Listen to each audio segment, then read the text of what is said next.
create a new ticket for you, and I'll provide you the ticket ID. Okay. And do I have your permission to place the call on hold? Yes. To create a new ticket for you. All right, guys. Yes. All right, please stay on the line. All right, hey guys, welcome to another episode of Sounds Like Six here, guys. We appreciate each and every one of y'all joining in. We're having a little technical difficulties this afternoon. We apologize.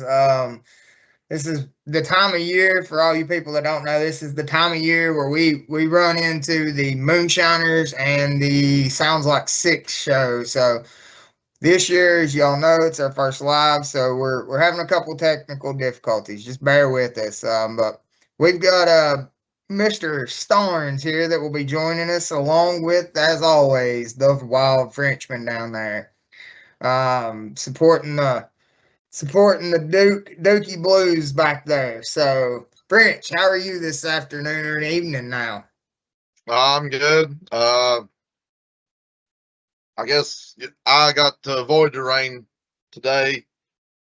Yesterday it hit pretty good here, but today I don't think we got any. It got dark and windy all of a sudden, but I don't think it ever did rain. But decided to get into week number 2 of preview for college football. Just means we're getting closer and closer and closer. It's coming up on us. Robert, how you doing today? Doing good, man. Can't complain. Enjoying the day. I'm just opposite the French, though. I seen the rain. It come and hit us, but I avoided it yesterday. I agree. I was with you on that. But, yeah, can't wait. Ready to break in some Big 12 football action. Yeah, Big 12. It's always this is a big toss-up league. We talk about it every year. You never know. I mean, we had beat up on each other. They do. Unfortunately, as bad as I hate to say this, French, you can attest to this. I would have to say the Big 12 probably looked a little bit stronger last year than the ACC. Had some top teams in there. Texas Tech, BYU, and Utah all finished the season with less than 2 losses, or with 2 losses or less. And with that being said, let's jump into some action here, guys. Let's talk about Arizona. That's going to be the first one on our list here. We got the Arizona Wildcats. Robert, go ahead and take us off there. Man, Arizona's still one of them. Yeah, I'm going to call it what it is, I guess, just opinion-based here. I want to say a middle-of-the-pack team, but they're a little bit ahead of the middle of the pack. If there's a list of middle teams there, they're probably close to the top of it for me. I've got them kind of preseason predictions, maybe a 9-3. I still could gamble probably another loss. I could easily be convinced of that one, but they got some good battles coming up. They start out against Northern Arizona, then they come right out against BYU. You know what I mean? That's coming right out of the gun with some hard hitters. They've got a mixture of returners, transfers. We got some recruits coming in. All excitement for them. Hopefully they can build on what they had last year. Had a decent little season last year. Yeah, absolutely. So you got them finishing, what was it overall? 9-3. 9-3. I had it picked up on the fly again. I apologize, guys. It's preseason. I do it on the fly. Hey, guys. We sit here and talk about it for just a handful of minutes before we start, and I fill it out right then and right there because I figure Kirk Herbstreit can't do no better. French, how was the Wildcats looking on your home front there? Well, I mean, Arizona's one of those teams, you know, they're middle of the pack in the Big 12. They're not that big standout team. We all know that Arizona's they're a basketball program. You know, they've had a couple years where they've been good, but then there's also been years where they've been really bad. I've actually got them sitting right now at 5-7. 5-7. Ooh.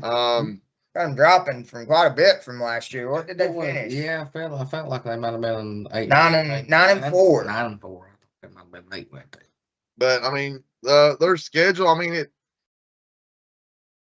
they're all conference games. You know, they're out of conference. You know, they got Northern Arizona. Then they got Northern Illinois. You know, so I've got them beating Northern Illinois and Northern Arizona. I've got them going to Washington State and picking up a win. Yeah, I Um, like that. I got Cincinnati at home. Oh, that was kind of one of the. I had them down for a win there, but that was the one that I could see a loss to. Yeah. But well, that and I mean Cincinnati. You know, you look at Cincinnati. still a middle of the pack team too, though. They're the middle of the pack team, but yeah. They went out and got some transfers.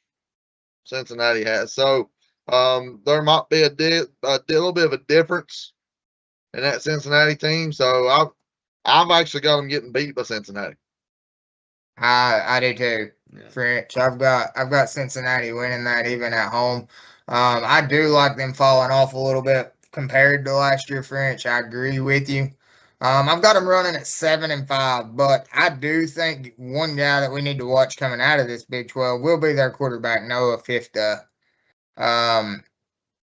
He had a leader. He's a leader. He had experience. He's thrown now in CFB for over 3,000 yards with, here's what's impressive to me. He has 29 touchdowns and only 6 interceptions in 2025. That's pretty good numbers, over 3,000 plus yards there. He's not a running quarterback. I do believe that'd help him out. I really believe that'd help him out. Him staying in the pocket. He's not a rusher. He rushed for right at 200 yards last year, I believe it was.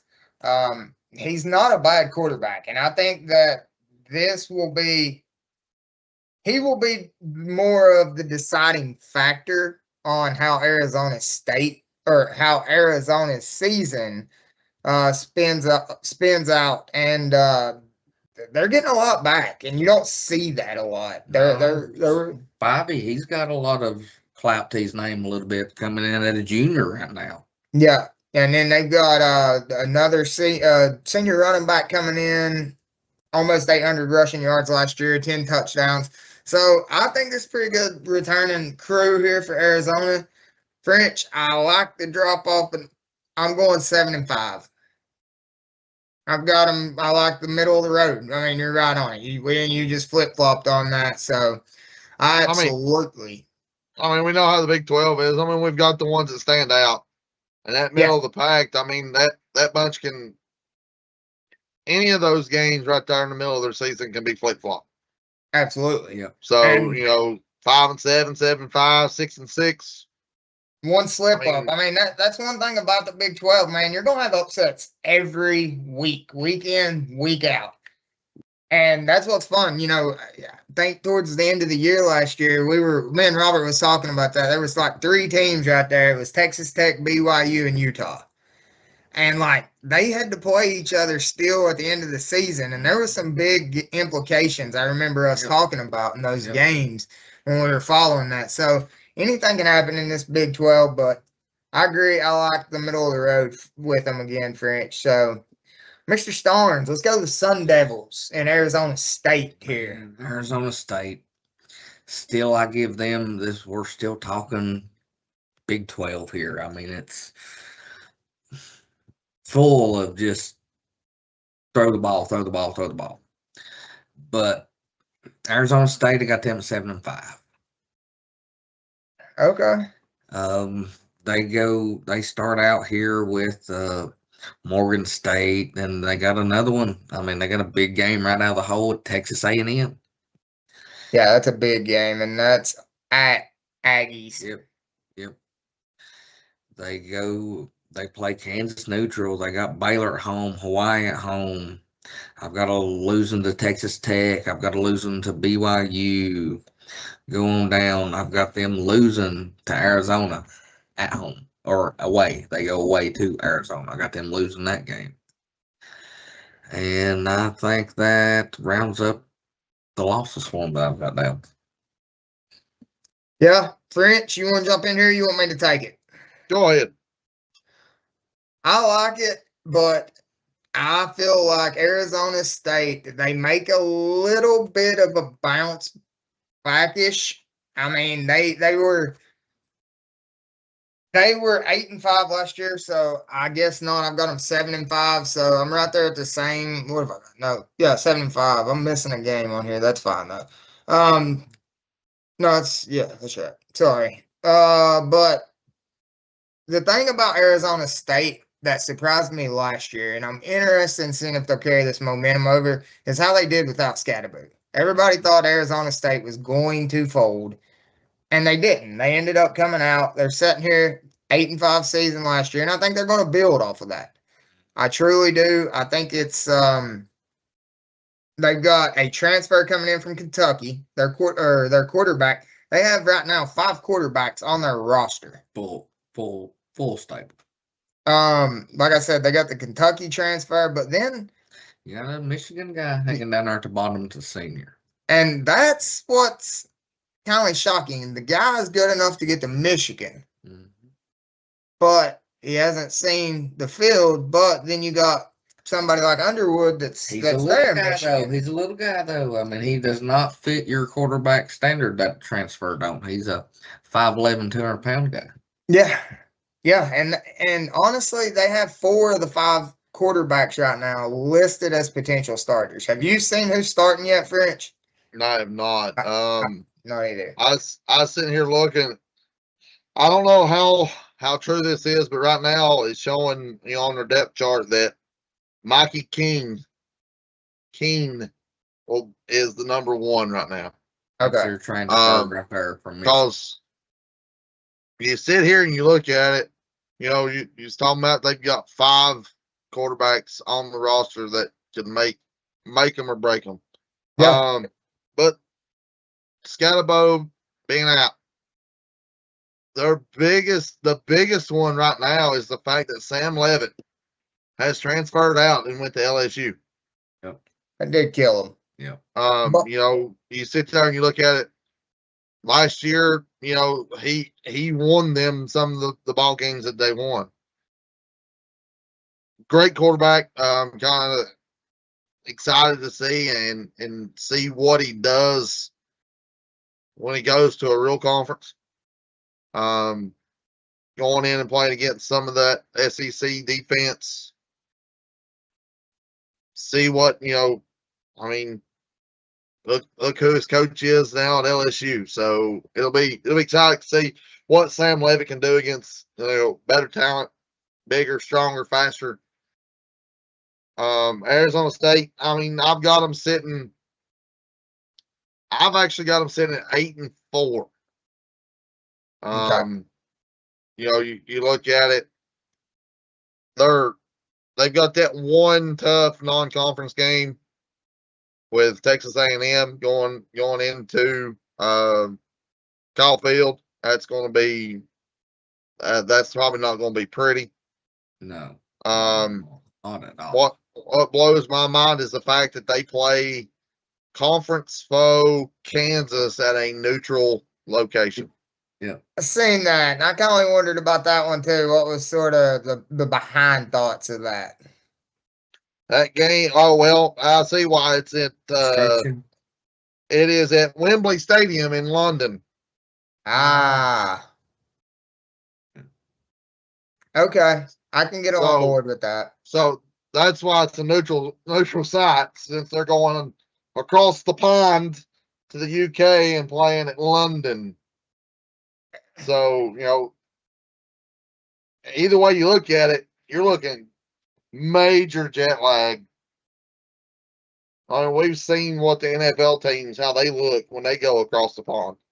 Have we seen a damn touchdown in an NFL game over there yet? It's been very, very, very few. Yeah. But no, French, to piggyback there with you off the London game there, I don't know that this is a big enough game to really put over in London. I'm kind of with you on that one too. I mean, it's Kansas, but how many times have we sat here and had that hype for Kansas the past 2 years? by week 5, week 6, they're sitting there at what, 2 wins and dropping quickly. So I don't know. We'll see, but I'm not big on the 2 teams that will be in London there. French, kick us off with the Bears of Baylor. Well, yeah, Baylor. You know, they're not top 3, but they're sitting right outside of the top 3. You know, they've had some pretty good years here in the last couple of years. I did see a thing that David Aranda might be one of the coaches, or they're already talking early hot seat. Really? For Dave Aranda. For the, I mean, who brings in DJ Lagway? Yep. You know what I mean? And that be look good. Looking forward to building news. Oh yeah. Yeah. So I mean, it's you know, it's gonna make people in Florida guys happy. Ryan and Jordan Anderson. You know, those boys. I know they're happy to see DJ's gone, but this might be, you know, we could be wrong, and we might see what DJ Lagway's actually got when he don't play against the SEC. Well, we've seen flashes of what Lagway had. Yeah. It was there. Yeah, I don't know. Never. I mean, yes, he's made some passes, but what damn man that's played 4 years of college ain't gonna complete a few here or there. Every blind squirrel finds a nut. I mean, I get that, but I've got them falling off just because they bring DJ Lagway in. It's really me. I've got them sitting at 4-8, missing out big and firing them coaches because they bring Lagway in when he don't pan out after about 3 or 4 games. Well, okay. You've got them just a little worse than I do. I've got them sitting at. Did you give them bowl eligibility? I got them sitting at 7 and 5. 7 and 5. I'm still with you. This is preseason stuff. I could see a couple games easily and get them to bowl eligible, but I don't know. I mean, bringing in DJ Lagway, and you ain't got too much. Had every bit of way more talent that he could have to throw to, and big old boys to anchor down and block for him. I mean, golly, I don't know. I still think it's awful. I mean, you see here and look at their schedule. As I went down the schedule, picking my winners and my losers, you know, trying to figure out what I was going to do here. Baylor, there is only like 1 or 2 teams in the Big 12 that play week 0. Yeah, I've noticed that. Yeah. So week 1, yeah, they're going to face an Auburn team that they might not want none of. I don't think so either. I don't think they will either. I got them losing that game. That game, that's in a neutral site, and that game's going to be played in Georgia. Yeah. At so that's almost Mercedes-Benz. a home game. Yeah, it's basically a home game for Auburn. And then, you know, you look at their schedule. Week 2, they played Prairie View. Yeah. So, I mean, those next couple games right there, they've got Prairie View. That's a W. Louisiana Tech. That's a W. Colorado. Sorry, prime time, but you're going to get beat. I'm with you, but then they go away to Arizona State. They're still middle of the pack team, but they're going away after all that. They do got some momentum going with them. Then they hit TCU. Then they go away to Kansas. Well, I've got them beating Kansas. You got them beat Kansas? I got them losing that one.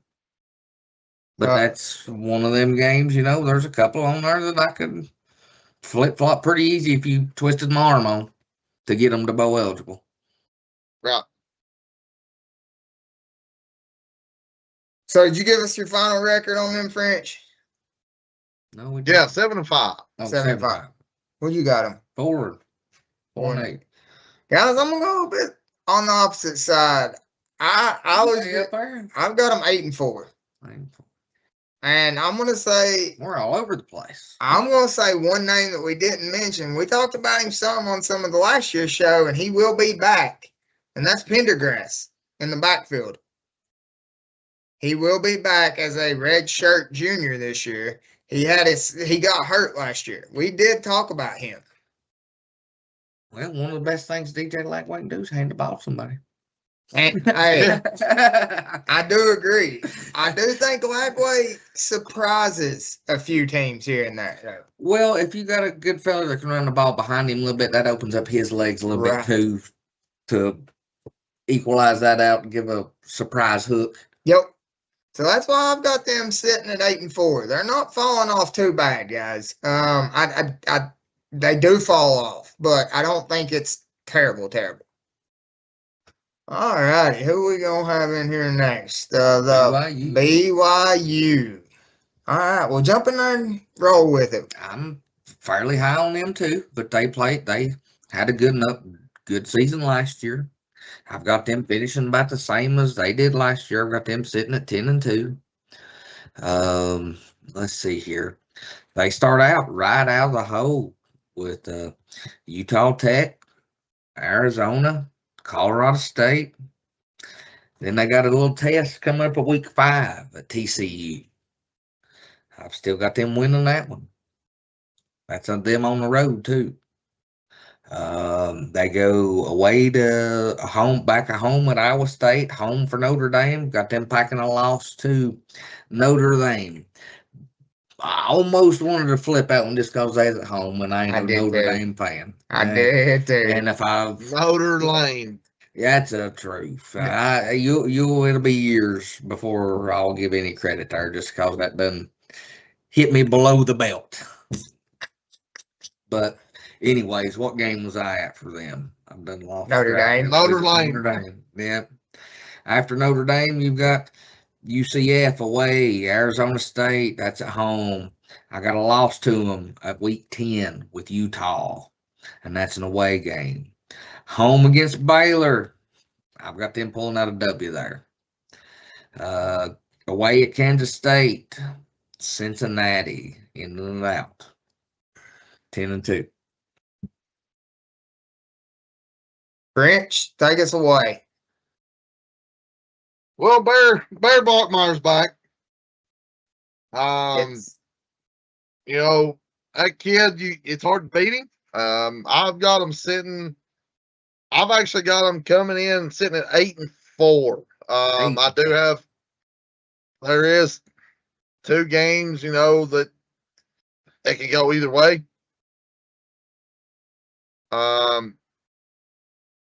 TCU, that game, we know that game can go either way.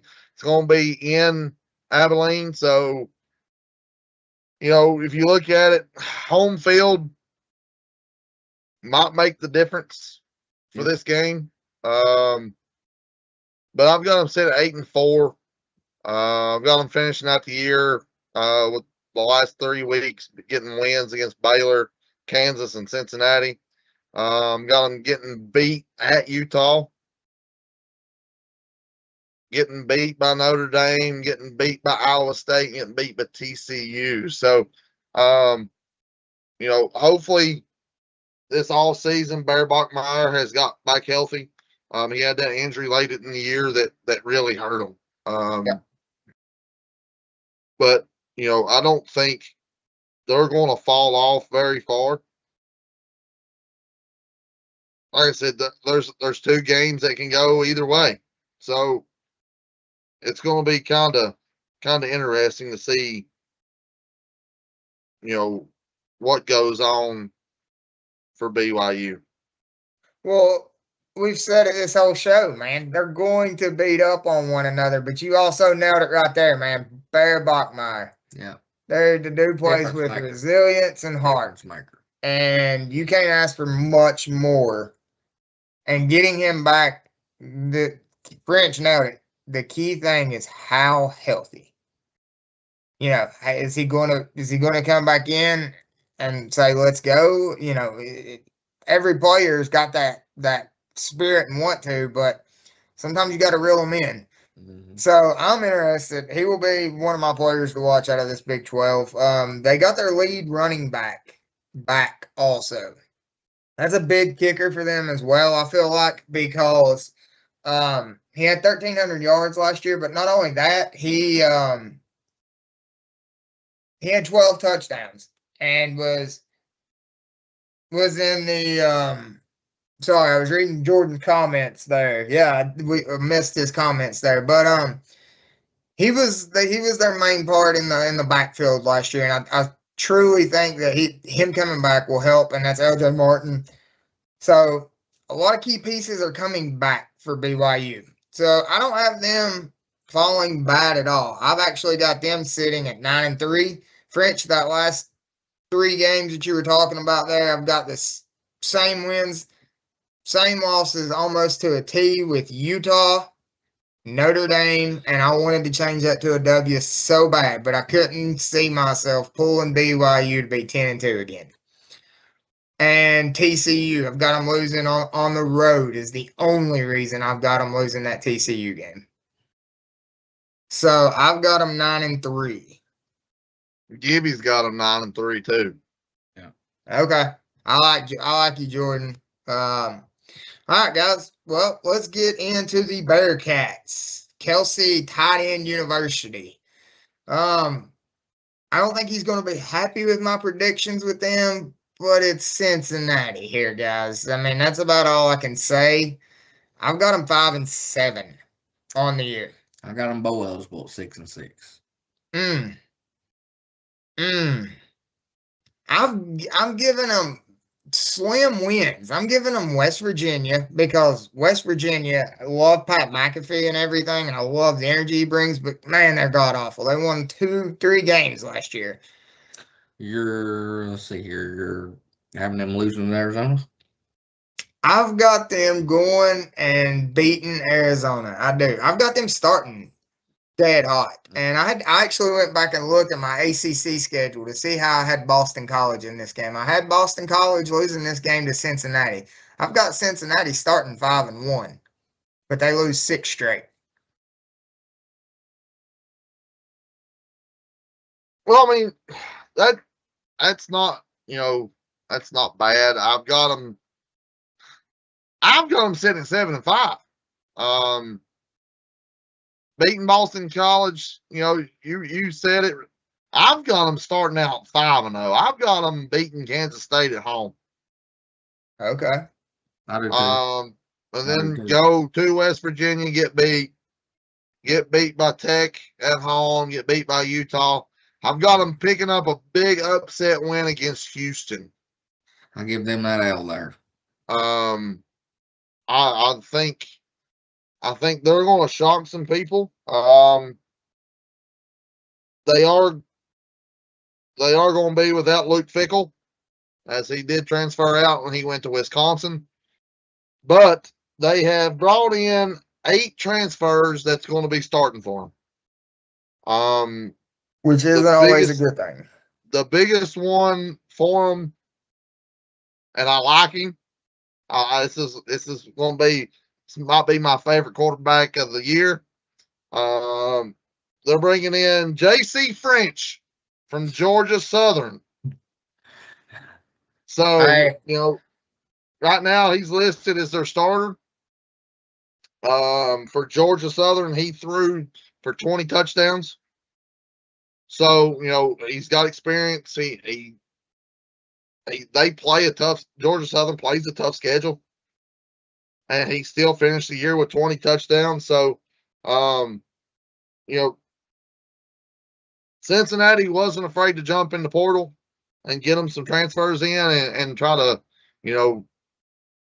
rebuild what, back in the day, Cincinnati wasn't bad. They're trying to get back to that. But that's the difference when you play in the Big East and you're playing in the Big 12. Yeah. Especially football. Yeah. So, the Luke Fickell transferring out is going to hurt him as he transfers, over a couple states a little north to the Wisconsin badges. So, we'll see what Cincinnati can do, but I do have them going bowling at 7-5. 7-5. You want to grab them next? Go for it. Ain't got much to add on. I started us out on this one. Okay. All right, guys. I've got 20 I had million them at things. 6-6, and Yeah. middle of the pack. I'll help you with it. Let's move on to Colorado. I Then. got 5-7. Gibby's got them sitting at 5-7. Me and Jordan are on a roll right Hit with now. that. We're on a roll, guys.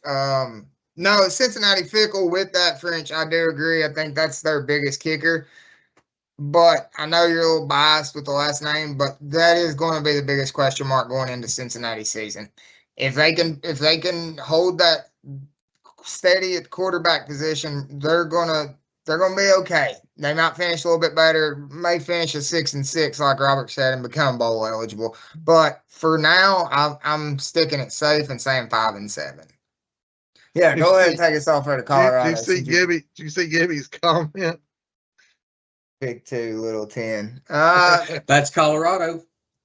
That's Colorado. Is that who he's Part of the talking about? little 10. He's saying big 2 teams. Oh, little 10 teams. Talking about Colorado, that's where I think they're going to be, those 2 and 10. Okay. That's what I was getting at. Ah, Yeah. okay. Moving on down the road. Okay. I got them winning their out of conference games and no wins. Nothing after that. Yep. No faith. Okay. So while we're talking about it, guys, I've got a question. Is this Deion's last year? I was about ready to start us out with saying Coach Prime could be getting well done. I don't think it's on the hot seat.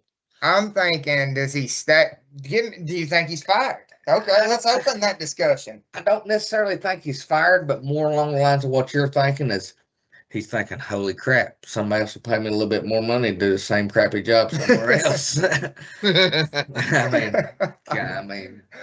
right now, Florida State. That would bring some buzz anywhere, but come on, after you're 2 and 10 for so long, there ain't so much buzz about that. We'd take it right now, man. We'd take it. It's almost, I had high hopes for Deion, kind of when he come down and become a coach. So I think that's a great thing. A player wanting to give back to the next generations of the sport they love. What else is more wholesome in football than that? Full circle a little bit, but it's just almost similar to my North Carolina Bill Belichick. Something's got to give. Something's got to give with him, with the coaching staff. Who knows what that could be? But I don't think Prime is getting it done again. Like he's bottom man in that conference right there, as far as overalls and where he's going to stack up this year. Rich, what do you think? Well, before you dive into the heart and soul of this schedule here, give me your thoughts on Prime. Is he on the hot seat, or is he sticking around or leaving on his own? What's going on with Prime here? Well, my opinion is Prime don't get fired. Yes, I'm with you on that. I think so too. I think he does leave to somebody else going to pay him some more. I think Prime leaves on his own. After all the health issues last year, he may want to quit a little bit here, for these health issues. I forgot about that. I meant to say something about that. So, they finished 3-9 last year. They did lose the last 7 of the 8 games that they played last year. So, that Colorado team ain't been the same since Shedeur and Travis Hunter went to the NFL. I mean, we've talked about it. We know that was the studs on campus for sure. The recruiting, it didn't turn out. We thought that Prime was recruiting well, especially bringing in Travis Hunter with Shedeur was going to be there anyway. You bring in Travis Hunter with him, which still I'm very upset about. So I've got them finishing with. I'm like Robert. I've got them finishing 2 and 10. Got them getting beat week 1 or week 0. Nope, correction, week 1 because they're on a bye week 0. I do got them getting beat by Georgia Tech, but then winning the next 2 against Weber State and pulling off the big win against Northwestern. Yep, got that too for them. So yeah, I flip flop that one, French. I think that's a big upset for them, and it looks like we'll get the buzz again. Don't worry, because they'll be setting at 2-1 right there. yeah, No, I agree, man. and then you're going to hear, oh, Prime's back, Colorado's back, and then boom, they lose 9 straight. I've got them slightly better, not a whole lot, but slightly. I've got them sitting at a whopping 4-8. The other 2 wins that I got the Weber State and I got Northwestern. I've got them finishing out the season strong. I've got them upsetting Cincinnati and UCF. UCF, I've got them down. They're down there this too year. for me. They're down there too for me. I could see that. I could give that one. So, kind of going out on a limb, but Jordan says that he thinks that the seat's mildly uncomfortable to getting warm. Yeah. I'm like you guys. My opinion here is Prime, he's more focused on his health. And now that Shadir is, we talked about it last night, French, the starter, pending the other name there, he's going to be at the games a lot more. He's going to be looking to get out of this. He's going to be looking to get out quicker. But I don't think Prime's done. I think Shadir will be benched in about 2 to 3 years, and that's going to be the career Prime, pun intended, for Shadir. Coach Prime's going to get a little itch back, and so if he may take a little hiatus, and you will see Prime come back to a more big school, and we will actually see Prime coach and recruit and do the whole 9 yards like he should be as a coach. Because right now, I think he's given about 10% to Colorado. With that being said, he did land some good transfers. He landed a transfer from Jose State. Surprised you here. He landed DeAndre Moore Jr., wide receiver from Texas. That one kind of shocked me there a little bit. Everybody else he landed, he needed. He went and got a line. He transferred his line. He got a transfer from Missouri.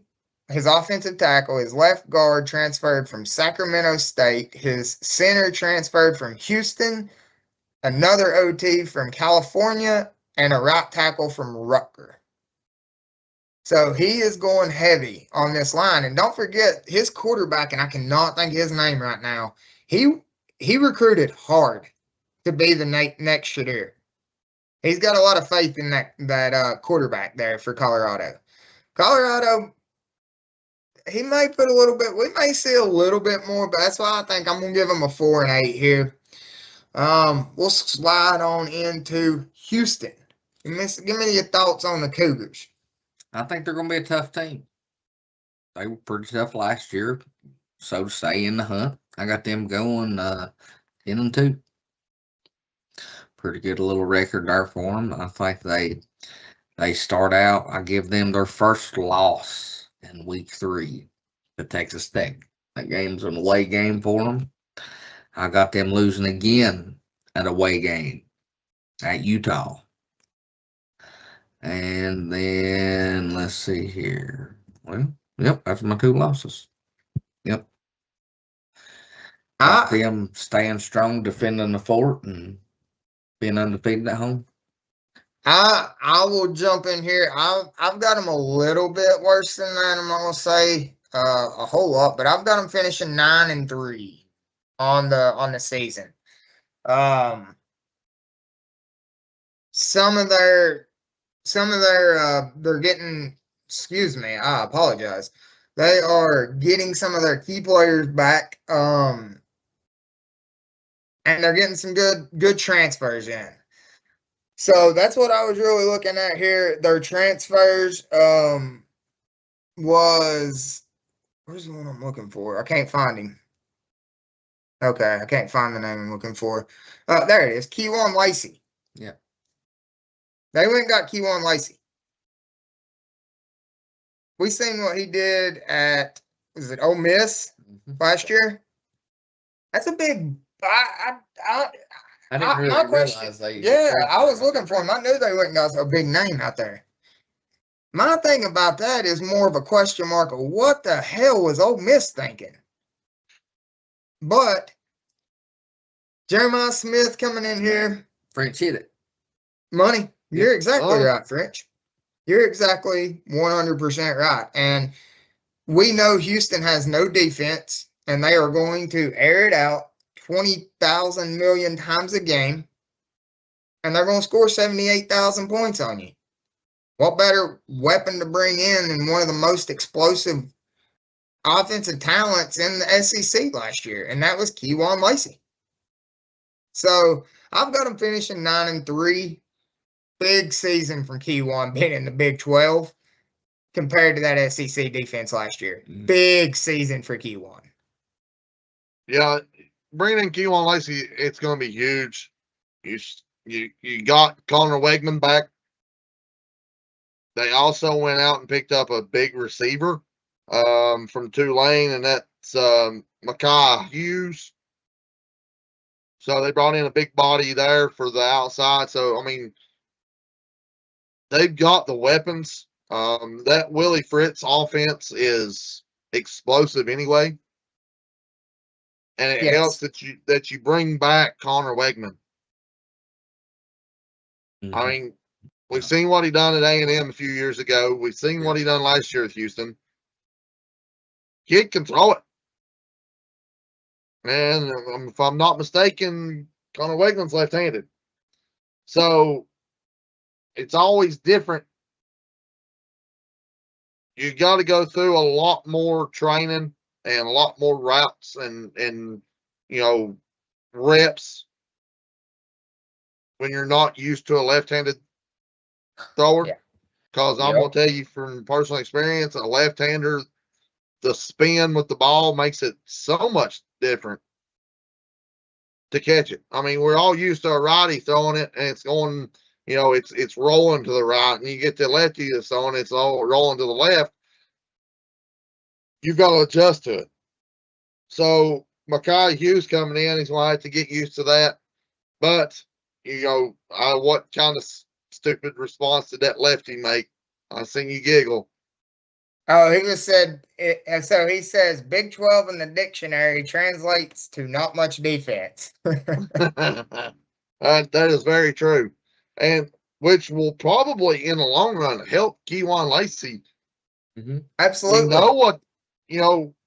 This transferring to the Big 12 might push him up to, being a contender for the Heisman.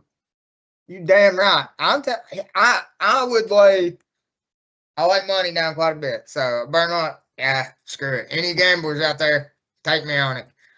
If he does not get injured, and if he gets injured, I'm screwed. If he does not get injured, he is hands down the offensive MVP of the Big 12. I don't think there is any team that has a remotely tough defense. And French, to add to your left-handed thing, lefties have a natural curve too. It's not much all the time, but it's natural. It's just there. Even with football. Yeah, so I know, I get it. Being a lefty, it sucks sometimes, but it has its advantages too. So I'll give you both on that. French, kick it back to you here. Kick us off with Iowa State. Iowa State, I mean, we've seen it in the past. They're that run it down your throat. We're going to beat you. We're going to be more physical than you are. That's why I love it. if there's one game every year that I love to watch, is that Iowa State and Iowa game. Because those two absolutely beat the piss out of each other. Because they're both so physical up front that, you know, they make it rough for the rest of the, you know, their opponents being as physical as they are. I mean, just wears them down. Boy, look who finally decided to show up. And he looks happy as a daggone kid on Christmas morning, too. You know, you gotta dig deep sometimes, and I pulled it off. It's not fully fixed, but I did pull it off. So we're up and running and good to go, I told guys. everybody we had some technical difficulties. Just while we got some people on here, man, we appreciate all the followers. Keep commenting. Jordan's wearing it out. Jump in there with Jordan, guys. We've been fluctuating from 7 to 15 of you on and off on Facebook. So get in there and jump on them comments. And as we welcome Bunny back to the conversation, because I have entirely too much going on. So let me give that hosting job back to you, Budro. I'm going to let French or whoever here ride this out. And I heard that we just started with Iowa State. Okay. So French is on the Cyclones. He's in a Cyclone mode. Go for it, French. Get back there. Well, sorry about that. Back to that physical team of the Cyclones. I've got them. If you go down and look through their schedule, beating Southeast Missouri. I actually have them this year going on the road to Iowa and pulling off the upset. I've got the L there for them. They're going to start out 3-0. I've actually got them finishing 10-2. Wow. With their 2 losses being at home to Utah and on the road to BYU. Okay, French. I like it. Bold move there, just like I did earlier. I like it. Okay. Yep. I got them at 8-4. Adding on to those losses, I've got them losing to away at Arizona. Got Arizona upsetting them there. And at Iowa, I've got that loss on top of you. I like their quarterback play here, Rayner. I really like. I've heard the name Jalen Rayner throughout the year last year. He is not a bad playmaker here. We've talked about Iowa State. We've talked about the Big 12, everything. This is a middle of the road team for me this year. I've got them finishing 7-5, one game worse than what they did last year. I like the upset there, French, away at Iowa. That game, is that the game that I think Iowa does it every game, but they do something extra special for the kids, I feel like. When they do that at every home game. Right. Every home game. Right, but I felt like they done something extra special in the Iowa State game. I could be wrong. Yeah, I knew they done that every home game, but maybe that's the game that Game Day covers it on or something. But either way, I've got them finishing 7-5 here. Not much else to say. They lose the games that they should, and they win the games that they shouldn't. Honestly, it's a normal in the road season for me with Iowa State. I keep looking for Petway to have a little breakout season. We've kind of talked about him hitting this for the past year or two. Still ain't kind of broke out like a lot of the media thinks he would, but maybe this year, senior year, be it for him. Maybe.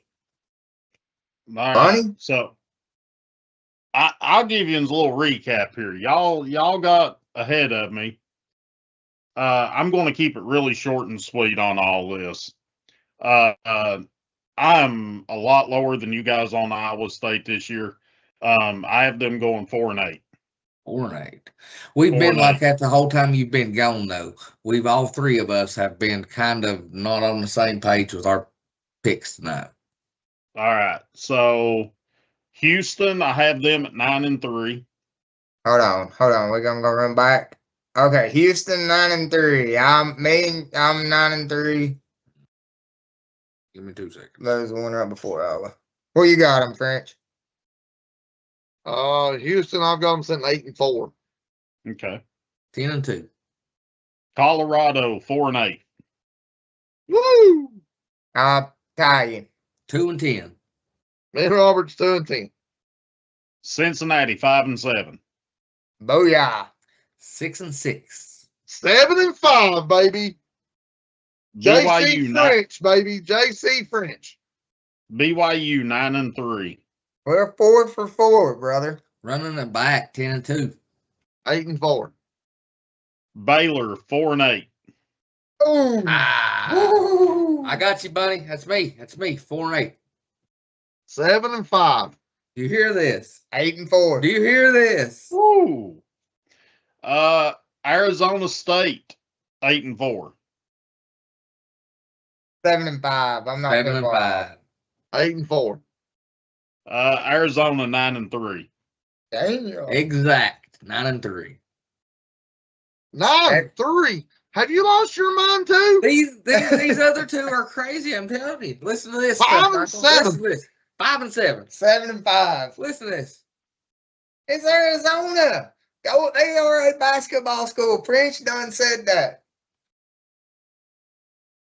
I don't know. It's how I have them losing to.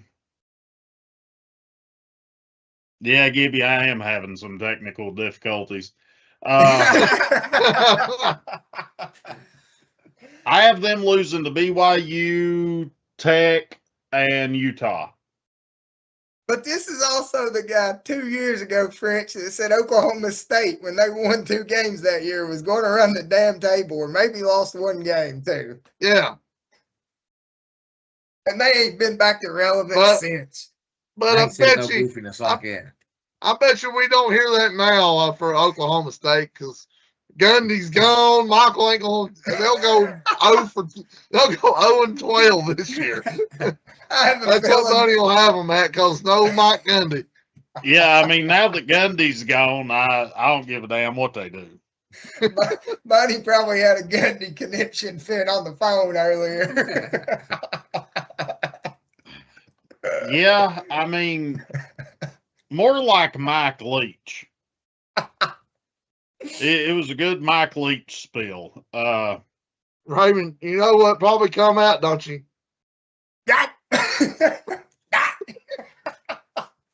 I'm sitting there arguing with you all because I'm like, I'm on mute. I've got all my stuff on mute. No, you're not. The hell I ain't. And then I look up and see Mike. I was like, crap, that's the only thing that I didn't look at. Hey, it happens. I had 15 screens up, but Rizzo and them are live on Moonshiners Racing. You can find them. If you want to watch us and them, go out, YouTube, Twitch, they're out there. We're live here on Facebook, Twitch, YouTube, all these channels, guys. Share this, get us out there, because there's a lot of us that we know the same people, but if there's 5 to 10 people that you may know that we don't and get them involved, it's only going to help us, and we really appreciate that. But talking about another basketball school here, Robert, lead us into Kansas here. Kansas. I've got Kansas sitting at a big whopping 6-6. All right. Let's see here. I'm trying to pull up the schedule a little bit too. Let's see here. 6-6. Got them at losing week 2 to Missouri. Losing week 6 at Utah. Back-to-back L's away at Kansas State for week 7. I've got another away loss at week 9 at TCU. Then we suffer another one away at West Virginia. We got a loss at home with BYU, and I got them winning. Oklahoma State away, closing it out with a win. 6-6 to get bowl eligible in the last game. Guys, at least Shane Ward got a laugh out of Bunny's frantic mess tonight. If nothing else, Bunny, you brightened somebody's day, sunshine. Hey, it's all I can do. French, take it. Kansas football school negative. Football program sucks. Their basketball team ain't been playing much better here lately either, but we'll leave that for another night. I've got Kansas finishing at 4-8.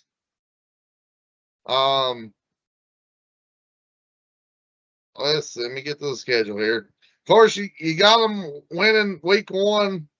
I got them getting beat by Missouri and Arizona State, picking up the big W against the Blue Raiders from MTSU. I think that's a closer game than people think it is. I do too. It's going to be a close one, yes, because, Middle Tennessee's not bad. Not at all. I do have them picking up a big home win against UCF with finishing out the year. Here you go. Ready for this? Finishing out the year with the big dub against OK State. No Mike Gundy. They're gonna get that big win against OK State.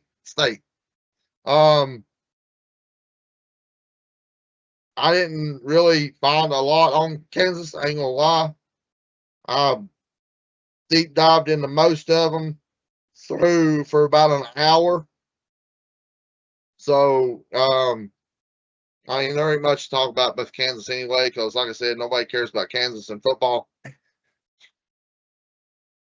I agree with you. I think a big question mark for me is their quarterback play. He's not great, but he's a runner. Yep. He ran so much that he carried 151 times last year, 531 yards. It's good numbers, but we see how quickly that affects a team when a quarterback goes out. Yep. And anymore, we see it more and more frequently because we do have the running quarterbacks. If you can do it, great. But I think you need to be built like a Josh Allen. You need to be a bigger guy. Man, you're playing against these guys are going to the NFL. Mm-hmm. You can't be a twig, Jordan Travis. I mean, I'll say it perfectly. You can't be a twig and try to play amongst men. It's like a point guard going to the paint. They call it you're going down and playing with the big man, for a reason. So, with that being said, I have to agree with French. I've got them a little bit better, just a little bit, but I've got them at 5-7. Where's Aaron when you need him? Ain't this the team Aaron blows up every single year, Bunny? I have them not doing. I ain't got them doing too much better. 6-6, getting bowl eligible, but closing out the year with 3 straight losses. Jordan, he's got them falling way off. So Jordan's got them at a 3-9. Yeah, and I'm the high horse fan. I don't see him bowl eligible. I don't either. I got them sitting here at 5-7, and easily could flip flop a game. Yeah. Depending upon where they come off on, I like that they have a bye in week 4, and it could just be sentimental value here with Middle Tennessee State. But I think that's a team that right in that area, them first 4 or 5 weeks of the season, could pull a shocker. And that would be big for somebody like Middle Tennessee State. But I think they pick up the win there. That MTSU game, I just about marked a nail. And I would have put them at a 4-8 with French. But MTSU still got to prove some things. We'll get to them in a couple weeks because that'll be one of my schools to talk about. Yeah, and like I said, I got them at 5-7. Rolling over here into Kansas State, I'll go first here while I still get everything pulled up. I have Kansas State starting off hot. I got them going 4-0 to start the season, and then they fall off. I got them taking a loss after the bye at home to Houston. Then I have them beating Kansas in a rivalry matchup, losing Arizona State and to Colorado here. I'm going to give Colorado that win because I expect that one to be that late night, 10 o'clock type game. Then they pick up a W against Oklahoma State, lose to TCU, Arizona, and beat Iowa State at the end. So 7-5. I got 6-6 on them. Go ahead, Frank. I've got them sitting at 7-5 too. It's going to be interesting to see what K-State does this year. Got a new coach taking over, as Mike Campbell did go to Penn State. So you've got former quarterback coming back to his alma mater in Colin Klein, going to be the head coach of the K-State. So you know they're bringing in somebody that knows the program, that's been there. He bleeds. What is it?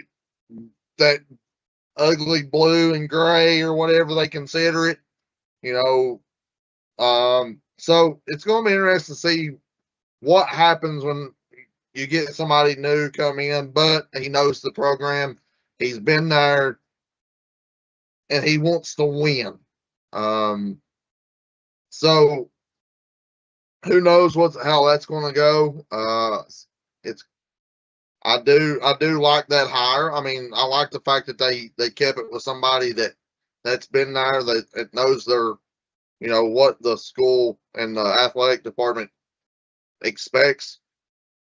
But you look at their schedule. I've got, well, of course, you know, there's another team that don't play week 0.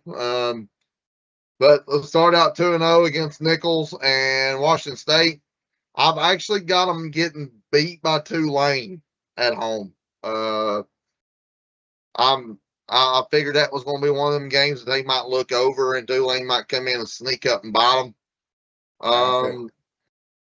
Beating Cincinnati, getting beat by Houston. Get beat on the road to Arizona State.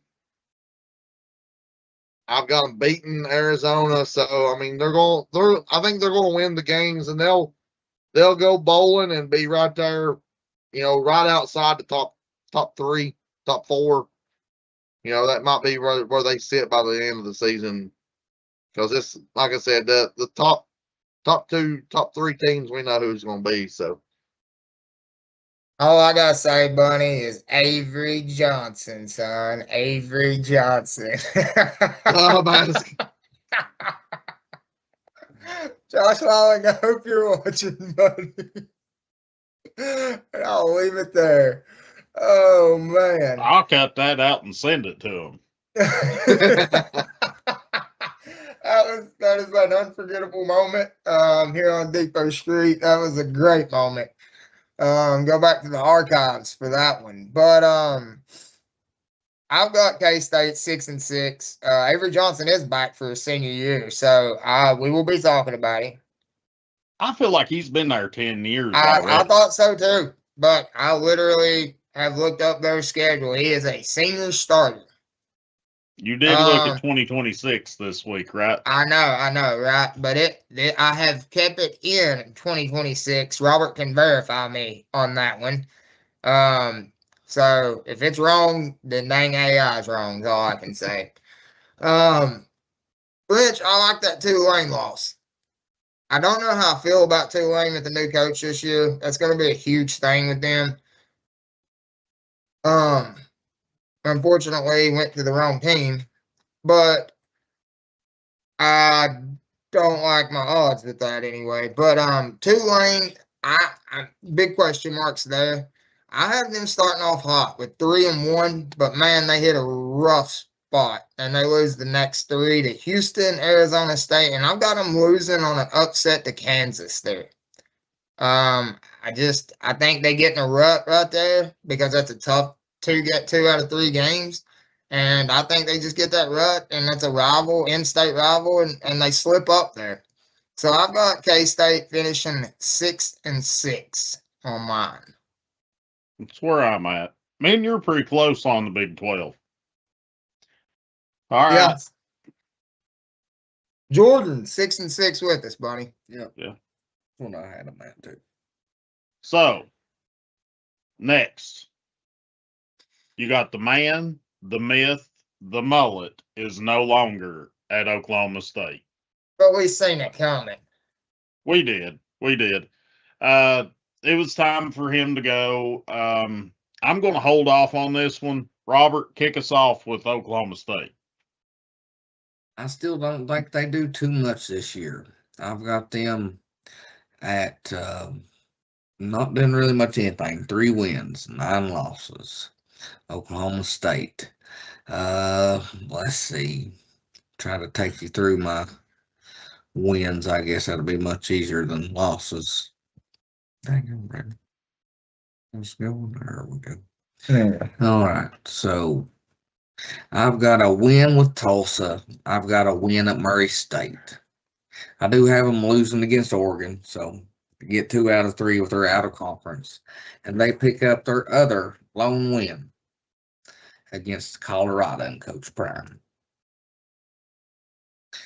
A whopping 3-9. This is probably one of my least favorite conferences, I guess. The top couple is always fun to watch, and they're kind of explosive, but only when they play each other, type of thing.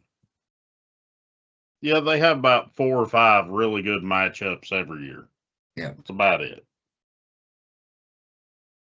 Oklahoma State is going to fit in perfect. Let me change that. Their new hiring coach is going to fit in perfect in this no defense league that we have in the Big 12. I don't know if y'all remember, they went and got Messmaker. they did. And they have that head coach from North Texas as well. I don't think this is the year for him, but I think he starts figuring it out this year. And I think he will bring Oklahoma State back. I think this is a good building year and a good learning year for him, but they still struggle very badly. I have them at 3-9. Big pickups from North Texas, though. Excited to see this future.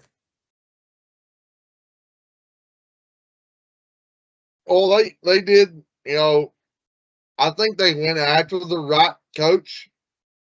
Eric Morris we saw what he done in North Texas. We saw what Messmaker done in North Texas. They fit into that Oklahoma State air it out. We knew that Gundy was out. He's getting to that point. He got to the point where he wasn't recruiting real good. Well, now they bring in Eric Morris, who had success at North Texas. They brought in Drew Messmaker that we know that can air it out. They averaged over 500 yards a game at North Texas. So we know that Eric Morris's offense is very powerful. I've got them. It's going to be a rough first year for Morris, but I've got them sitting at 4-8. 4-8, 5-7. I'm a little iffy on a couple, but we know week 2 they're going to take an L when they host the Ducks. That one game that I am iffy on is on week 4 when they go to Morgantown.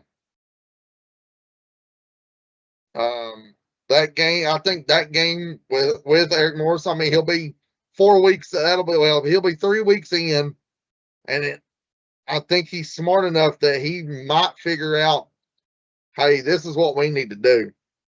and he might go to Morgantown and put a whooping on the Mountaineers. But I've got West Virginia winning that one.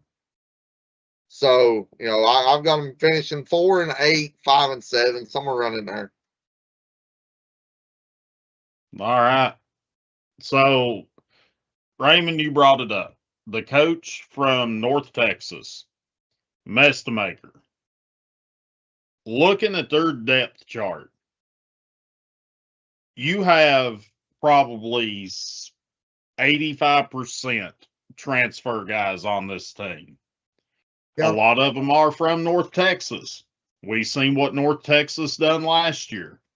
But you have some guys from Oklahoma. You got some guys from SMU, Ohio State guys.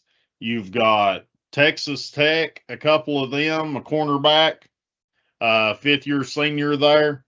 Then you got an edge guy from Florida State.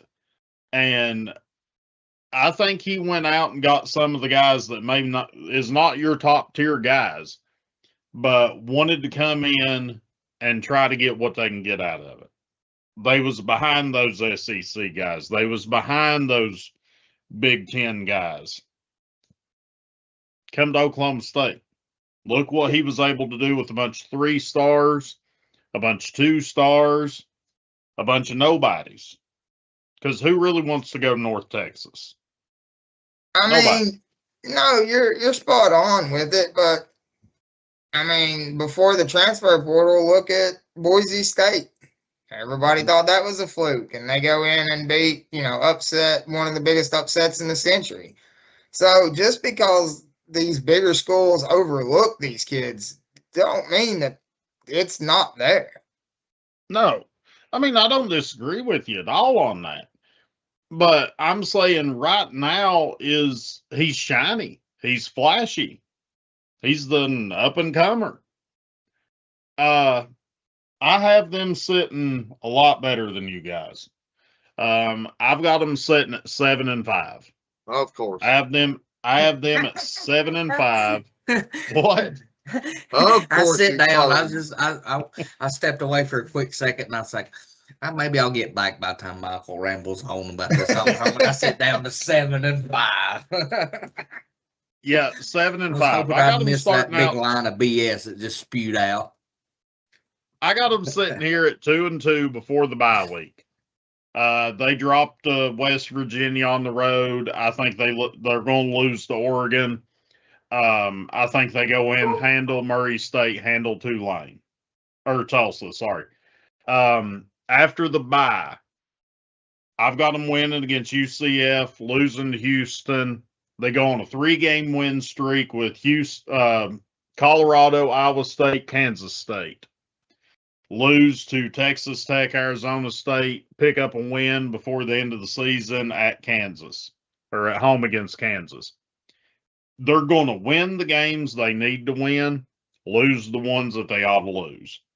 And the reason why I have them at 7-5 is because of what Mestamaker can do, what that coach can do, and what this conference can't produce.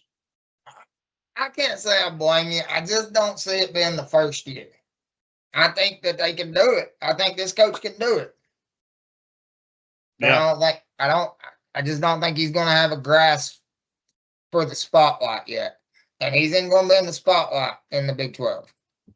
All right, well, kick us off with TCU there, Raymond. Tell me how far off I am from you. TCU, I had 10-2.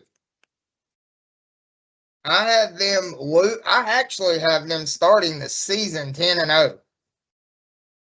And I have them losing the final 2 games against Utah at home and Texas Tech on the road. Those, I think TCU, they're going to be up there. I could be completely wrong, and that's okay. They finished 9-4 last year. I think they're right there. I think they're gaining. I don't think that they lose anything. I like that. I had 9-3 with them picking up a loss to BYU on top of what you did. But them still, those teams right there with those your 2 losses or the 3 that I picked, I feel like those are our top 3 right there. And given on what we always see with them, that we might as well all flip it, throw our quarters in, and hope one of us got something besides heads or tails, because any of us could win. Yeah, I agree. And there's a couple games in there that could be flip-flopped, but I have them, like I said, getting off to a hot start.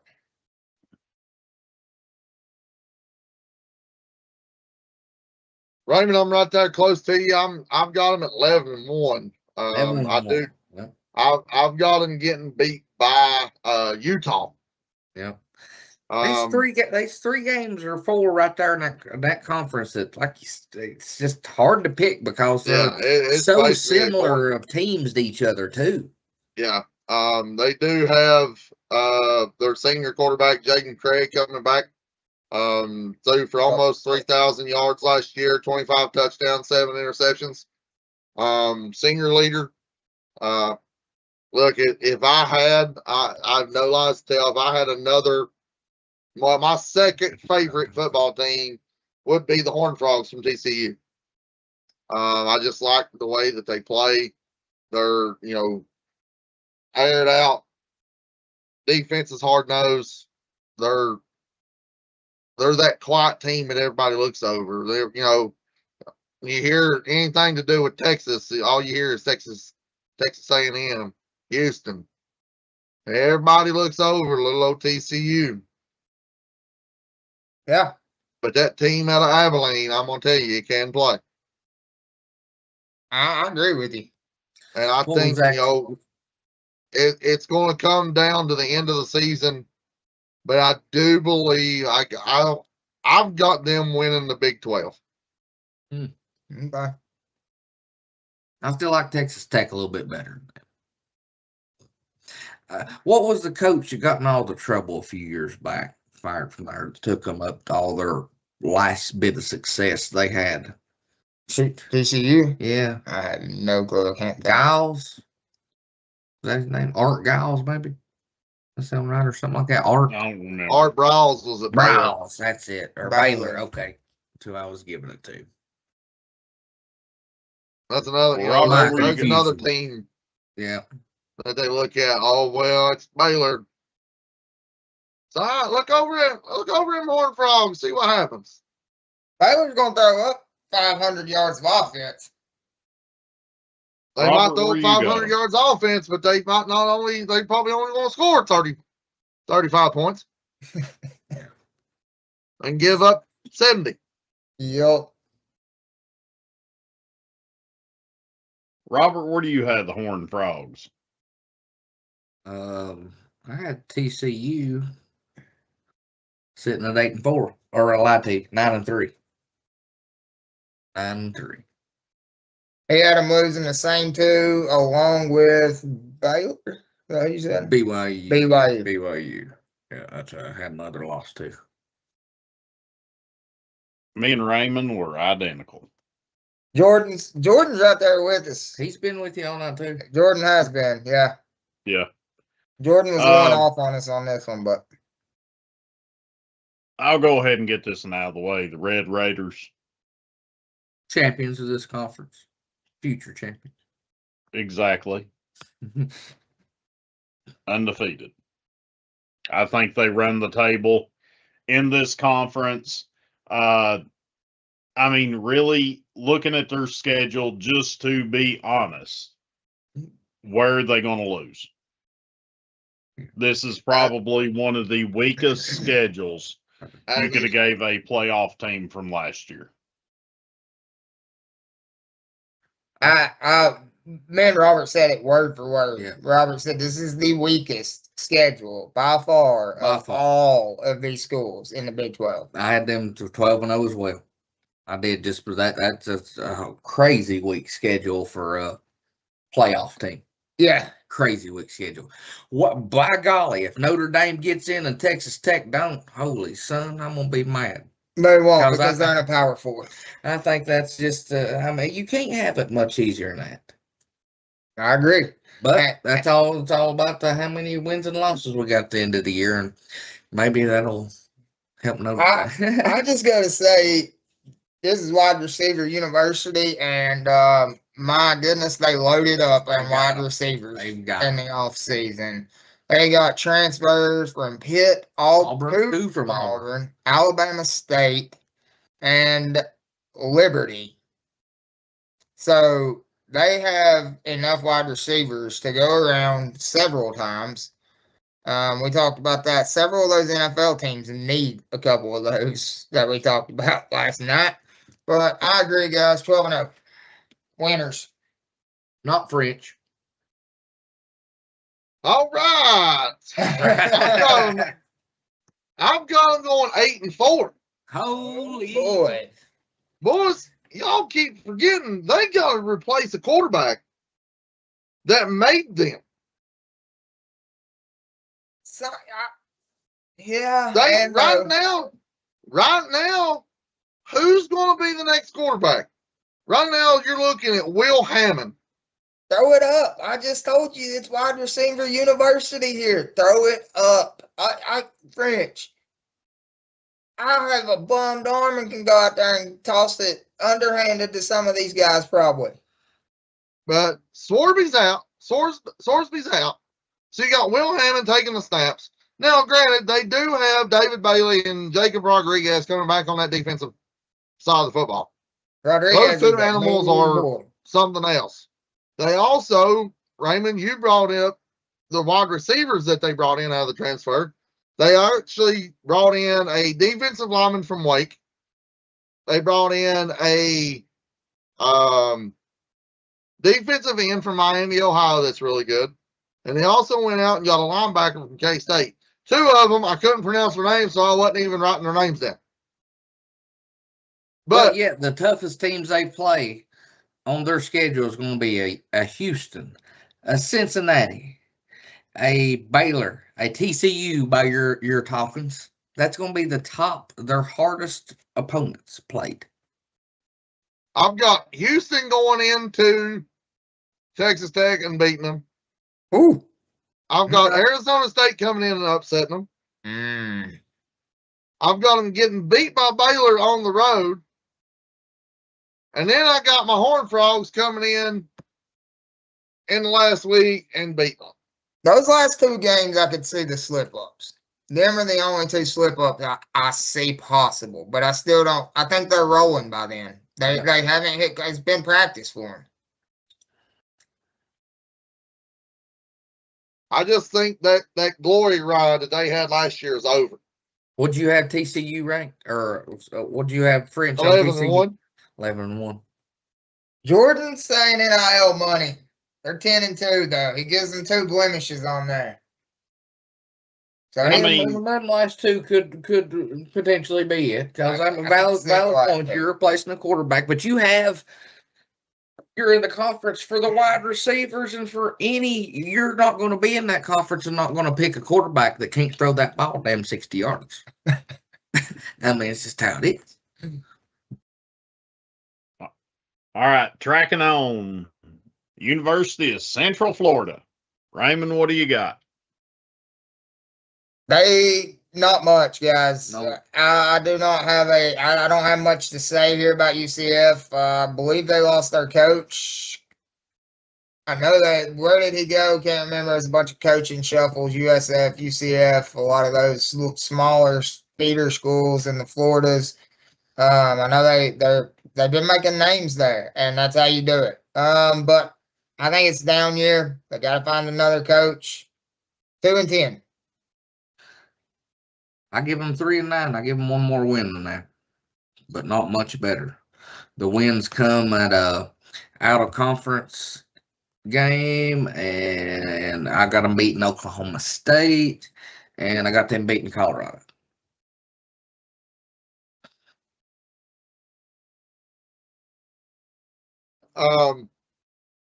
Raymond, they did not lose a coach. Scott Frost is still at Central Florida. Okay. After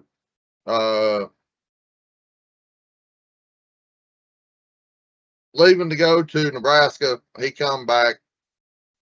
I've got Central Florida sitting at 5-7.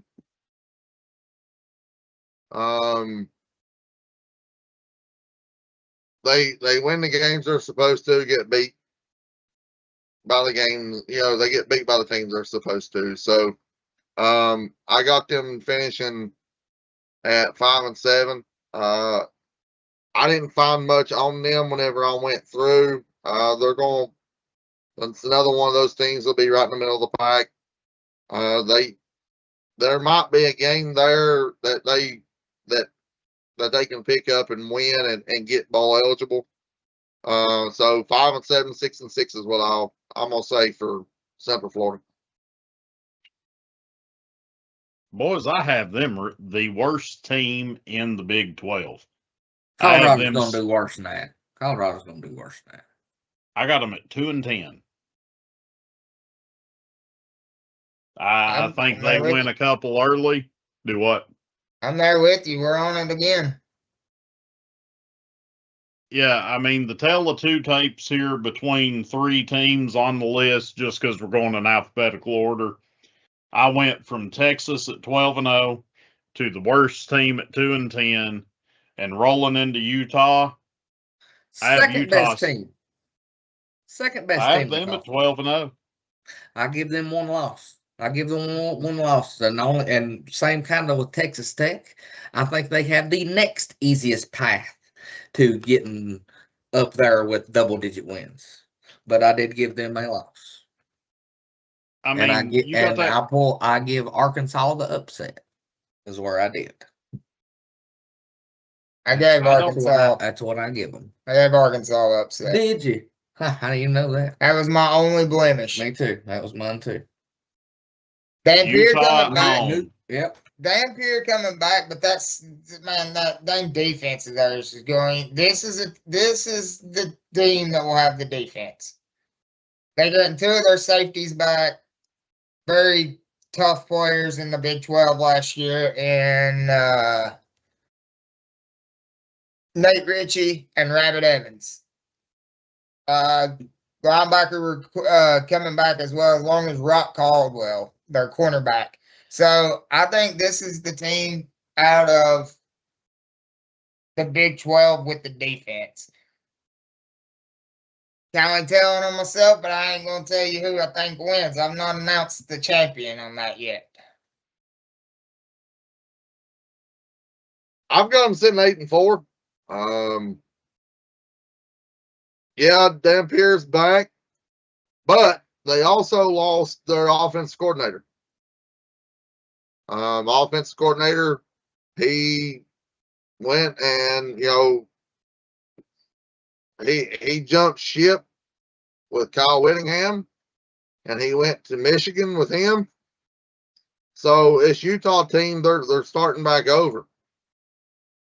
They're going new head coach, new offensive coordinator. Yeah, they do have. They also lost their lead edge rusher and John Henry Daly, as he went to Michigan as well with Kyle Whittingham. So I think there's going to be a little bit of a hiccup. So I've got them going 8-4. Of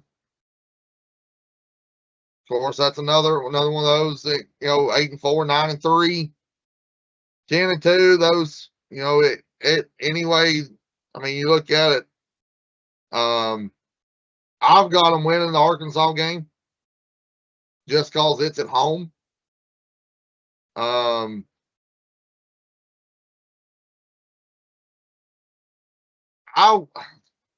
went a little crazy, and I've got Utah State getting the upset against them in that in-state rivalry game. Well, this may be a continuation on kind of what the show was last year, Andrew. You either, if you ain't first, you're last. You'll be one or the other. Boney's already been talking smack. You all talked about the Arkansas game. I can I could get behind it. But I'm like French. That one's at home.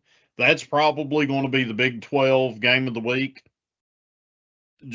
I think they're going to have it at night. Week 2's probably going to be one of the weakest weeks. Big 12 needs a matchup. It's SEC. I don't see them losing that one at home under the lights. The 2 games that I kind of question mark is the BYU and the TCU. They do have to go on the road to TCU. I could see them slipping. Yeah. I don't know where. I could too. But I mean, on paper, I've got them sitting here at 12-0. But if I could easily go 10-2, I just think those 2 games is going to be even. I expect them to slip up, but I think they're sitting there at least 9-0 or 8-0, going to 9-0 in that area of the season, pending some injuries there, and that's kind of been my theme of the week. But call out Jordan here. 7-5. He's on the French train there. He got him worse than the Frenchman. I don't know if his cornbread done middle matter. His brain looked like scrambled eggs. Gibby's a little doughy in the middle, I do believe. He will be on, everybody, as an FYI in a couple of weeks. Soon's coming soon. Actually, next week. Are we doing SEC next week? Jordan, I'll get your schedule filled out, bud. All right. Who wants to take West Virginia? I'll Take start. me home. Country roads. I wish they'd do a little bit better than what I've gotten in for, but this is preseason stuff. I ain't holding myself too credible on it. I give myself a couple games kind of on the either swing side of it. But 4-8. But I was disappointed once I got to the bottom of it and seen that they 4-8. I was hoping for a little better than that, but 4-8 is what I got them picked out as right now. Guys, I mean, it's hard not to like West Virginia in football. Pat McAfee, of course, there with that. He's made. That's he where brings it on for it, man, and we're good. We're good for that. Evidently, our computer thought me and Robert were singing right then, so that was pretty cool, I guess. So anyway, I hate it for him, but not much better than last year. 3-9. 3-9. But not last in this conference. Me neither. I think I was the only one of you in Colorado. Jordan's technical difficulties, guys.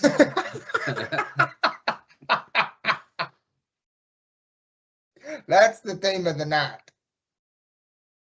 He fat fingered it. He meant to put an 8 or a 9 there. Well, I've got West Virginia going a little bit better. I've got them going bowling and going 7-5. Let's go. Hey, at least somebody's bringing this home, French. You know, you never know what you're going to get out of West Virginia, though. You don't. You know, they show up and they might get beat by somebody they're not supposed to, but then turn around and beat somebody they're not supposed to. You know, the first 2 weeks they got Coastal Carolina and UT Martin, and then they got that border battle there with Virginia. You never know what you're going to get. I mean, at ACC, I mean, does West Virginia have anything for that Virginia team? I don't know. I've got them getting beat.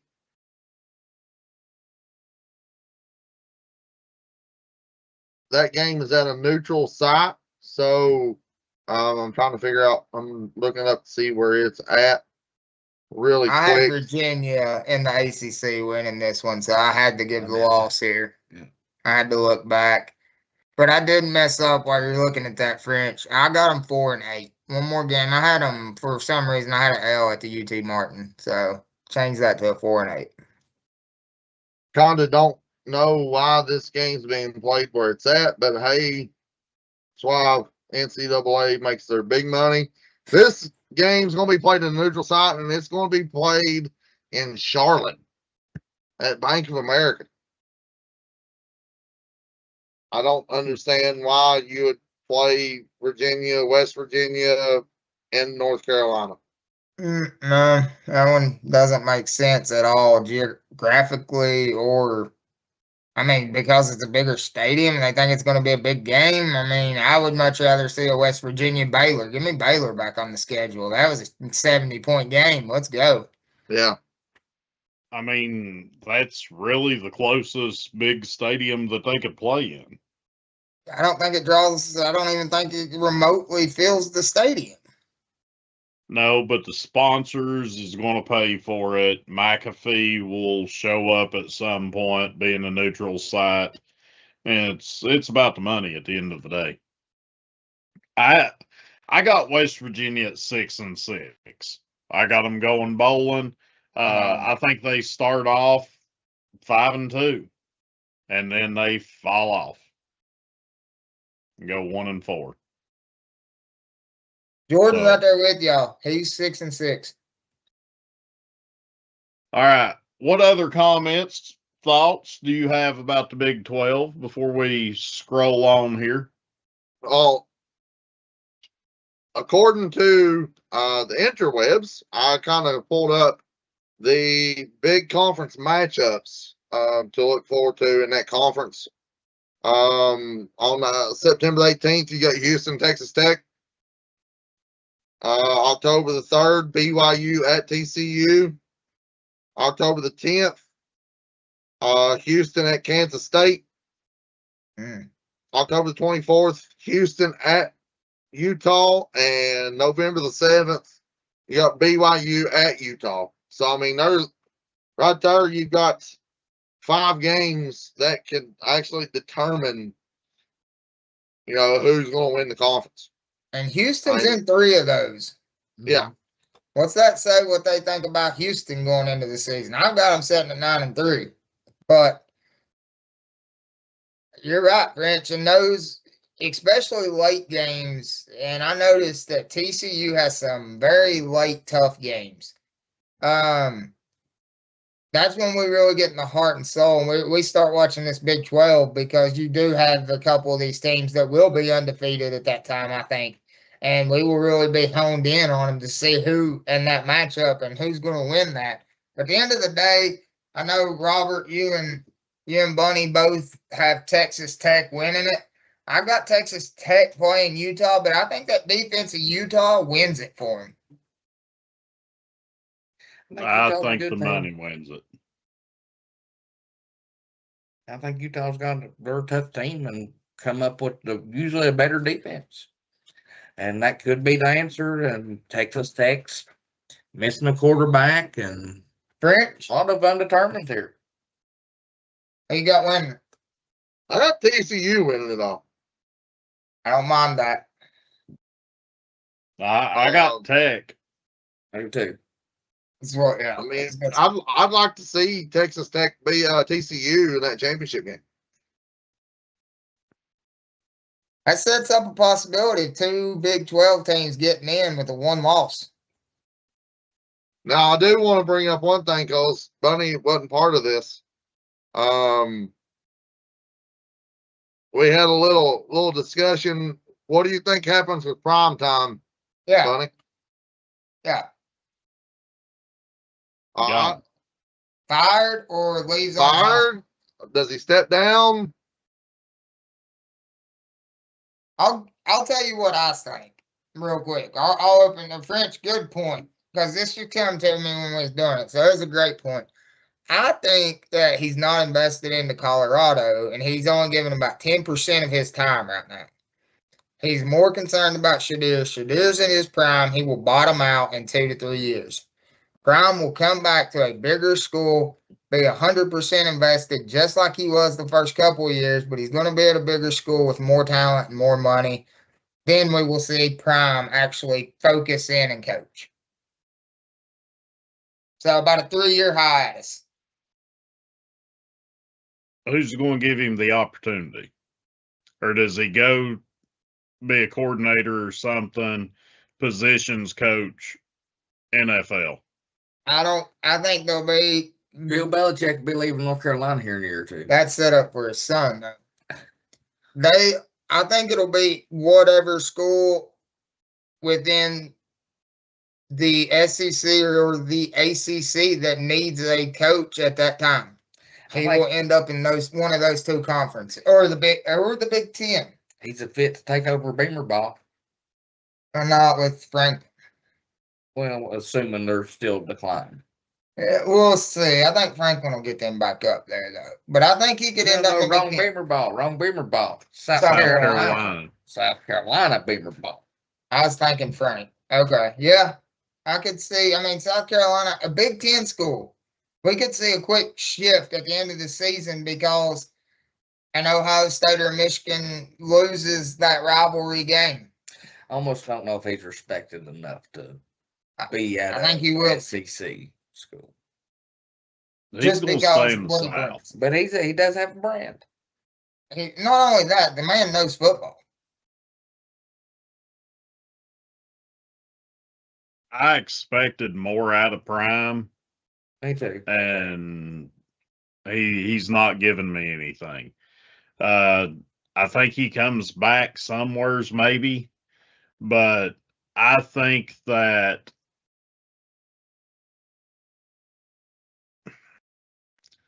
it'll be a shit show when he does leave, however it happens. I know that. And Colorado may go winless before long. I mean, I think Prime's going to muddy the waters with Colorado. It's going to be Colorado's fault. Prime ain't going to have done anything at the end of the day. And he's brought in a lot of guys that knows football to come and help him. Ex-NFL players, things of that nature. You tried it. It didn't work. And it's leadership. But I think that's where he's not committed right now. He's more focused on Shadir. Yeah, that's an epitome of a dad living in the son's shoes and trying to relive the glory days that didn't happen. Now, what he has done for youth football, what he has done for his program outside of all the hype and everything, I can't remember what it's called. I do enjoy that. I do enjoy what he's been able to do to give back to the sport. And we're talking about like Pop Warner little kids here. He's been able to do quite a bit there. So, all right. Got anything else for me before we do guess the player? All right. So, again, we're going with the Big 12 school here. Let me give you this guy's college stats. He was in college from 2001, 2004. This is going to be another Madden guy. He played 45 games over those 4 years, 815 rushing attempts, just shy of 5,000 yards at 4,979. Average rushing yard per attempt was 6.1, 45 touchdowns, 609 receptions from a running back. Almost averaging he's a little over 9 yards a carry at 9.2, 66 receiving touchdowns. He was at all-purpose yards was 5,600, and he had, that ain't right, but yeah. His biggest year was in 2003, where he had 1,986 yards, averaged 132 a game in college. He also done a little bit of punt and kick return. He was the all-time leading rusher for his school. All-time leader in all-purpose yards for his school at 6,800. He had 24 100-yard games. And he had multiple seasons with a rushing record. He is Big 12. Keep that in mind. He was drafted by the San Diego Chargers. a little stint in New Orleans and Philly.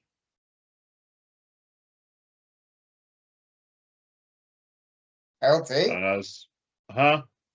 Wasn't LT? He's way older than that. Yeah. 2000. He said 2000, Yeah. 2004. Yeah. He went 4th round, 130th overall. He is 5'6", 190 pounds, and he is from Waterloo, Iowa.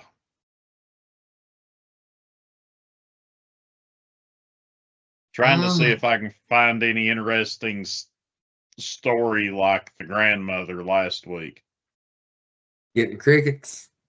Oh, He earned the name Tank after being born and weighing 10 pounds. Short guy, he was a little tank. Frank Gore?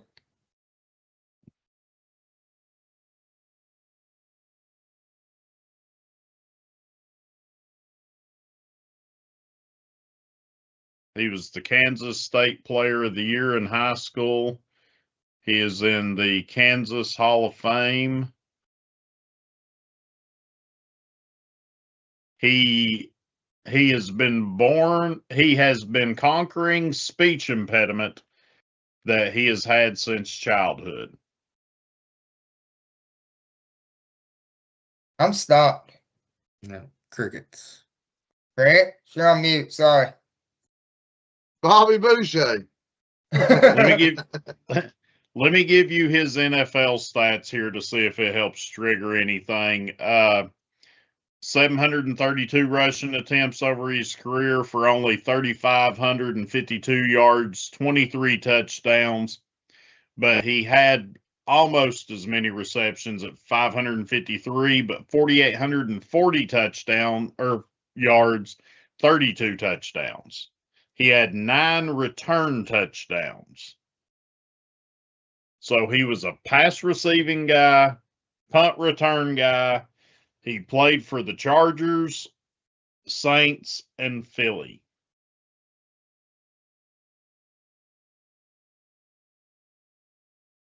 Justin Tolbert. No.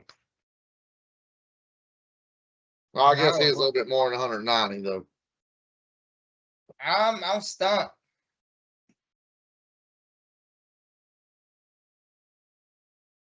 I give. I'm tapping on this one. I don't know the Big 12 that great anyway. He was best known for the number 43 in the NFL. He wore it at all 3 places. Sproles is who Jordan guessed. Sproles, well, yeah, Gib. Darren Sproles. Okay. Yeah, Then the Big 12. The Big 12 was a little tough to find somebody. I mean, don't get me wrong. There's a bunch of great players, but when you take out some of Texas, Oklahoma, those guys kind of group them into the SEC now with all this realignment. Yeah. I got Darren Sproles, or it was going to be Michael Crabtree or Justin. I almost went with Justin Blackman. Oh, I don't know if I'd have remembered him. I know he went to Oklahoma State. I remember. I don't know that that name would have registered, but maybe something would have triggered that name. But I like Justin Blackman. Yeah. So he tore it up at OK State. He did take it up OK State. Yeah. I've got what I want to do for the next couple of shows. So if you guys enjoy it, we'll keep doing it. But I'm up for any of it. I like it. I did talk to Rizzo earlier during my technical difficulties, and told him what you all said about the offensive and defensive linemen from last night. He was all over Fisher from Kansas City. He just couldn't put the name together. Yeah, that one. If we'd have, I think if we'd have had Rizzo last night, we'd have probably ran the rest of those because he would have. He knows, man. He knows the guys in the trenches for sure. I love that about him. Yeah, I mean, And he we was studies go- them. Yeah. We were going to have Rizzo on the show for the Big Ten coming up in 2 weeks, but with everything that's going on, Moonshiners is on right now, so you can flip over and catch the end of them. Couple of things. Gonna go ahead and put this back out there. You got Addison Lund that's coming up very soon with Built Like Her, talking all things women's sports, softball. Really excited about that coming forward. Also, guys, go out. We've got the link out there. If you've signed up, share it for the Quarter Blitz second annual Fantasy Football League. It's out there going live. We are going to start doing some dual things. Also, next week, Stefan Malazzi will be joining Moonshiners Racing. He is from the Truck Series. He will be out there. Gibb supposed to be joining the four of us next week, talk a little bit of SEC. Trying to think. T-shirts. Got this. We're going to do an order of this style. This is what we put out before. Going to have that. Here you go. It's got the little Depot Street, the other emblem on the back. We'll be getting a pre-order sign up thing out very soon for everybody to go and do.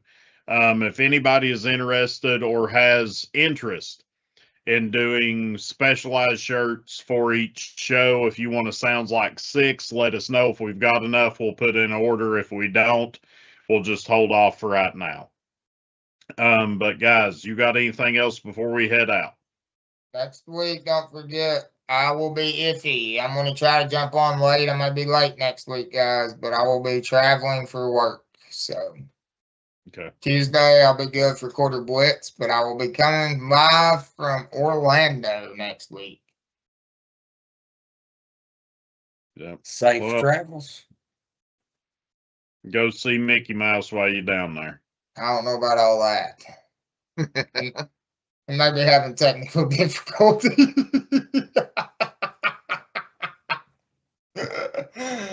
Oh. I kind of hope. I kind of hope Shamu drowns your eyes. Hey, didn't I send him? Did something happen to him? I don't think he's down there anymore. We're talking about sending him back to the ocean. I don't know if I done that, but I don't know because I don't think they'd survive. I think after they've been in like engagements and stuff, but I think they've been a bunch of Shamu. That's what I think. I bet they've been Shamu 10 was like, nice ones. like the hamster you gives your kid, just go replace it. There is a lot of Shamus out there in the world, but we know the one most famous. So, all right, guys, that is Sounds Like Six. We will see you next week for the SEC preview show. I'm Bunny, joined by Robert Starnes, Raymond Saylor, and Andrew